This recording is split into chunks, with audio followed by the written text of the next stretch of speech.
मेरा बेटा 4 साल का हो गया।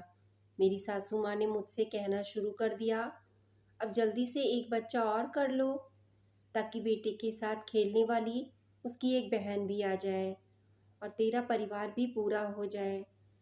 मन तो मेरा भी होता है माँ कि एक और बच्चा कर लिया जाए, बेटी हो या बेटा, ये तो ईश्वर की मर्जी। लेकिन अभी फ़िलहाल हमारा ऐसा कोई इरादा नहीं है, किसी मजबूरी के कारण।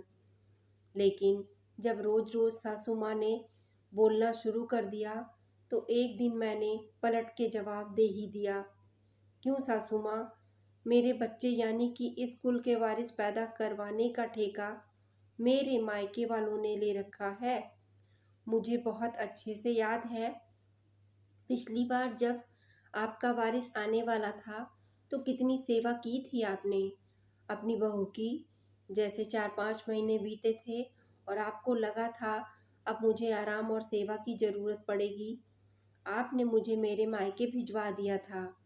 वहाँ से जब मेरी मम्मी ने सब कुछ करके बच्चे को अच्छे से मालिश करके स्वस्थ तंदुरुस्त 4 महीने का करके तब यहाँ भेजा था, आपको तो कुछ करना ही नहीं पड़ा और आप गर्व से कहती है मेरा पोता मेरा पोता।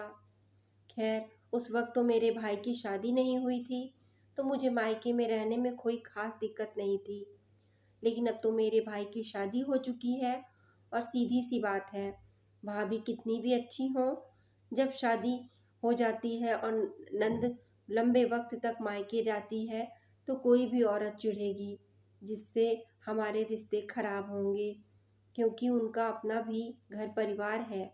माँ की बात अलग होती है। मैं यह नहीं कहती कि मेरी भाभी बुरी है, पर मैं अपना बोझ उनके ऊपर क्यों डालूं। और मुझे बहुत अच्छे से पता है कि अगर मैंने एक और बच्चा करने का फ़ैसला लिया तो आप फिर से अपनी वही चालाकियाँ दिखाएंगी, मुझे मेरे मायके भेज देंगी।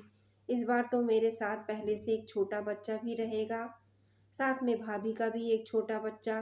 मेरी माँ अकेले क्या क्या करेंगी और मेरी भाभी अपना बच्चा देखेंगी या अपनी नंद का।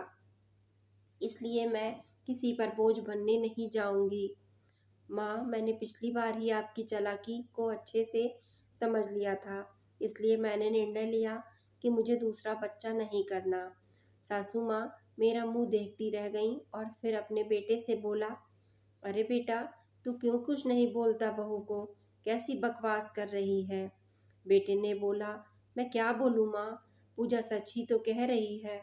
अगर सच में आपने अपनी पोती का मुंह देखना हो तो आपको एक वादा करना पड़ेगा। इस बार अपनी बहू और होने वाले बच्चे की देखभाल आप स्वयं करेंगी, किसी और से नहीं करवाएंगी।